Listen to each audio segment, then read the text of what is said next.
Hello friend, मैं रसन कुमार अपना YouTube channel A to Z by knowledge पर स्वागत करता हूं। तो आज हम लोग देखेंगे त्रिकोणमिति के सूत्र को निकालना। त्रिकोणमिति अनुपात कितने आप लोग देखे होंगे कि sine cos tan cot sec cosec 6 होता है। आखिर त्रिकोणमिति अनुपात 6 ही क्यों होता है, ज़्यादा क्यों नहीं होता है, तो उसको निकालना देखेंगे हम लोग। और त्रिकोणमिति में एक सूत्र होता है sine square theta plus cos square theta बराबर 1 होता है। तो वो कैसे आता है आखिर, वो उसको बनाना हम देखेंगे। तो देखिए, चलिए देखते हैं। त्रिकोणमितीय अनुपात निकालना। पहले त्रिकोणमितीय अनुपात, पहले त्रिकोणमिति को समझ लेते हैं। त्रिकोणमिति को समझ लेते हैं। त्रिकोणमिति को समझ लेते हैं। त्रिकोणमिति अनुपात, त्रिकोणमितीय अनुपात, त्रिकोणमिति को समझ लेते हैं ना। तो इसका यदि को निकालना है त्रिकोणमितीय अनुपात को। तो आप लोग जानते होंगे कि त्रिकोणमिति में त्रि मतलब होता है क्या चीज, त्रि मतलब होता है त्रिभुज। त्रि मतलब क्या होता है, त्रिभुज। त्रि मतलब होता है त्रिभुज। त्रि मतलब होता है त्रिभुज।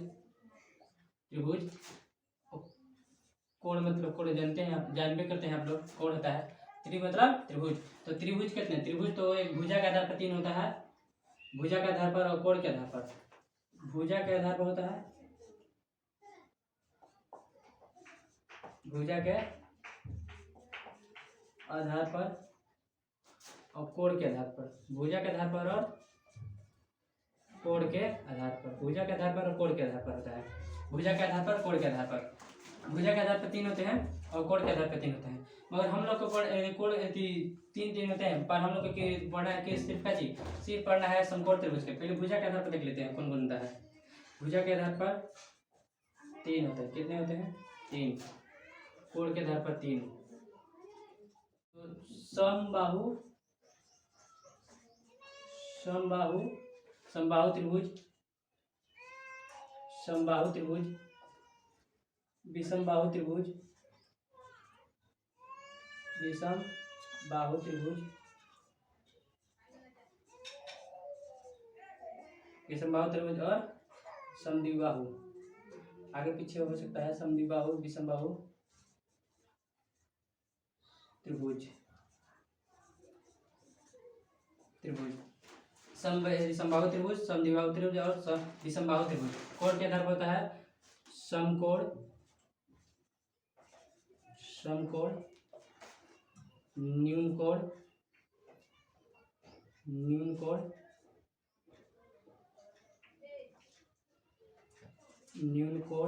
समकोण, न्यून कोण, अधिक कोण,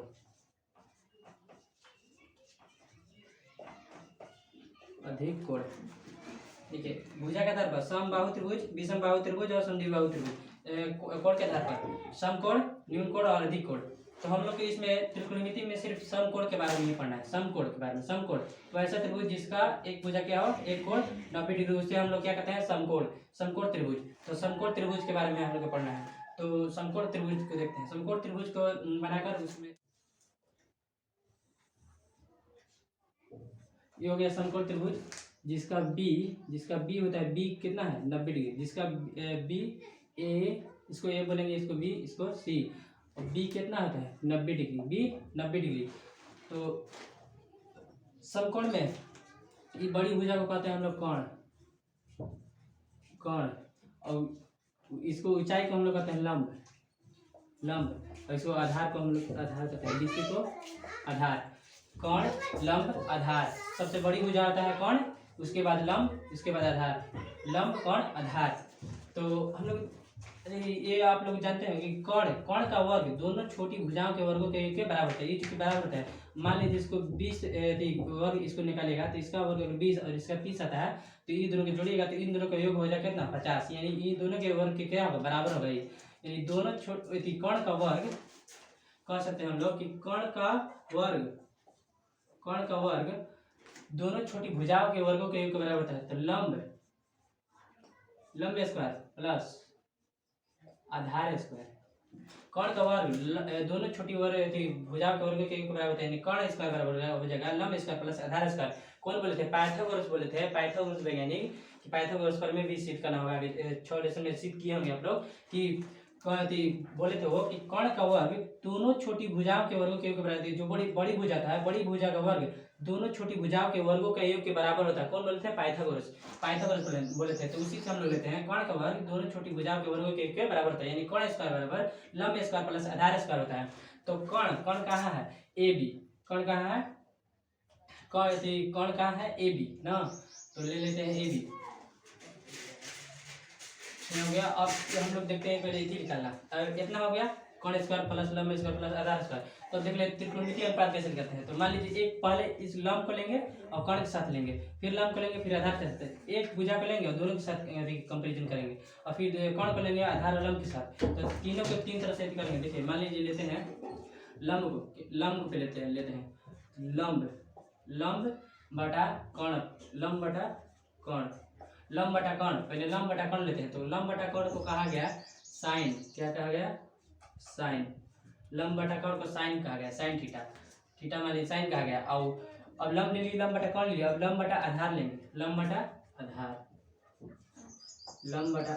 को लेंगे, लंब बटा आधार को टेन कहा गया। लंब बटा आधार क्या कहा गया? Tan theta. इसको कहा गया टेन थीटा। लंब बटा आधार को क्या कहा गया? Tan theta. अब लेते हैं लंब को लिए कर्ण के साथ, फिर लंब को लिए आधार के साथ, दो बन गया। अब देखिए कर्ण आधार को लेंगे लंब के साथ, फिर आधार को लेंगे कर्ण के साथ। आधार को लिए हम लोग धार बटा में कर्ण, आधार बटा कर्ण को लिए, और इसका नाम धर दिए हम लोग, इसका नाम धरा गया आधार बटा कर्ण। तो आधार बटा कर्ण को ले नाम धरा गया कॉस। क्या थी? Cos theta. आधार बटा कर्ण को कॉस थीटा नाम धर दिया गया। और फिर लिए गया, फिर ये पर बना देते हैं, फिर लंब आधार बटा लंब लिए और आधार बटा कर्ण ले लिए और आधार बटा लंब।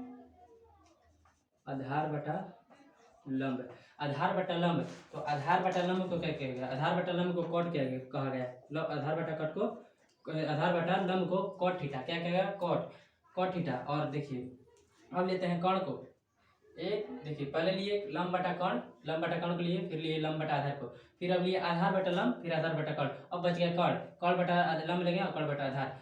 कर्ण बटा लेते हैं वो लंब पहला, कर्ण बटा लंब को कहा गया कॉसेक। क्या कहा गया? Cosec theta. कर्ण बटा लंब को कॉसेक थीटा। और कर्ण बटा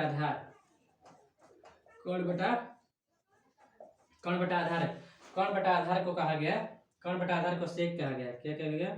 सेक। कर्ण बटा आधार को सेक कहा गया। तो देखिए ऐसे निकलता है। ऐसे त्रिभुज से हम लोग निकालेंगे त्रिकोणमितीय अनुपात 6। पहले एक लिए, एक इसके साथ लिए तो एक बन गया, फिर इसके साथ दो लंब उठाया, दोनों के साथ लिए लंब और कर्ण के साथ, लंब उठाया लंब और कर्ण के साथ लिए तो साइन बना, लंब और कर्ण के लिए तो साइन बना, और लंब आधार के लिए तो टेन बना, और फिर आधार उठाया तो आधार और लंब के लिए तो कॉस बना, और फिर कर्ण को लिए आधार के साथ, कर्ण को आधार के साथ लिए ना, कर्ण को आधार के साथ लिए तो क्या बना? सेक। और फिर कर्ण को लंब के साथ लिए तो कर्ण को लंब के साथ लेंगे तो क्या बनेगा? कॉसेक। इसी प्रकार करते करते कितने अनुपात लिख लें? त्रिकोणमितीय अनुपात 6 लिख लें। देखिए 1 2 3 4 5 6 त्रिकोणमितीय अनुपात कितने लिख लें? 6। तो इसी से निकलता है। अब पता चला, अब देखे ना कैसे निकलता है त्रिकोणमितीय अनुपात 6 ही क्यों होता है? तो तीनों को अगर बांटिएगा कंपेरिजन के जगह एक दूसरे से तो कितना निकला? 6। तो इसी को सजा के लिखते हैं हम लोग, sine theta, cos theta, tan theta, cot theta, sec theta और कॉसेक थीटा। ऐसे निकलता है त्रिकोणमितीय अनुपात। देखिए 1 2 3 4 5 6 निकल गया। अब देखिए सूत्र को निकालना देखते हैं कि sine square theta plus cos square theta बराबर 1 क्यों होता है। तो हम लोग क्या देखेंगे कि बड़ी भुजा का वर्ग दोनों छोटी भुजाओं के वर्गों के योग के बराबर होता है। बड़ी भुजा का वर्ग दोनों छोटी भुजाओं के वर्गों के योग के बराबर होता है। यानी पाइथागोरस बोलते हैं कि कर्ण का वर्ग होता है, कर्ण का वर्ग लंब का वर्ग प्लस आधार का वर्ग, लंब का वर्ग प्लस आधार का वर्ग। यानी बड़ी भुजा का वर्ग दोनों छोटी भुजाओं के वर्गों के योग के बराबर होता है। योग के यानी जोड़ के बराबर होता है। दोनों को जोड़िएगा तो इन दोनों का वर्ग निकाल कर अगर इसका वर्ग में कंपेरिजन के दोनों क्या बराबर आ जाएगा, ये दोनों बराबर जगह, यानी कर्ण का वर्ग लंब के स्क्वायर, लंब का वर्ग प्लस आधार का वर्ग, यानी कर्ण स्क्वायर बराबर होता है लंब स्क्वायर प्लस आधार स्क्वायर। कौन बोले थे? पाइथागोरस। तो देखिए पाइथागोरस इसको पर भी कहा जाता है। तो देखिए कर्ण कहाँ है? कर्ण तो ए सी, कर्ण का नाम क्या है? ए सी, कर्ण का नाम ए सी, कर्ण का नाम है क्या? ए सी, कर्ण का नाम है ए सी। कर्ण यहाँ से यहाँ तक है कर्ण, कर्ण को कहेंगे ए सी, कहती ए सी। तो ए सी स्क्वायर, एक बार स्क्वायर करें तो स्क्वायर कर दिए। अब देखिए लंब, लंब कहाँ है? ए बी, लंब ये ना बुझा है, लंब क्या है? A B. तो लंब ए बी, लंब का नाम क्या है? A B. तो A B square, A B के स्क्वायर का प्लस, बीच में प्लस प्लस आधार, आधार कौन है? आधार बी सी, आधार क्या है? B C. तो बी सी के स्क्वायर, बी सी के स्क्वायर करिए। अब देखिए अब लिखेंगे कि दोनों पक्षों में कर्ण से गुना करने पर, दोनों पक्षों में एसी से एसी स्क्वायर से भाग देने पर, दोनों पक्षों में लिखेंगे कि दोनों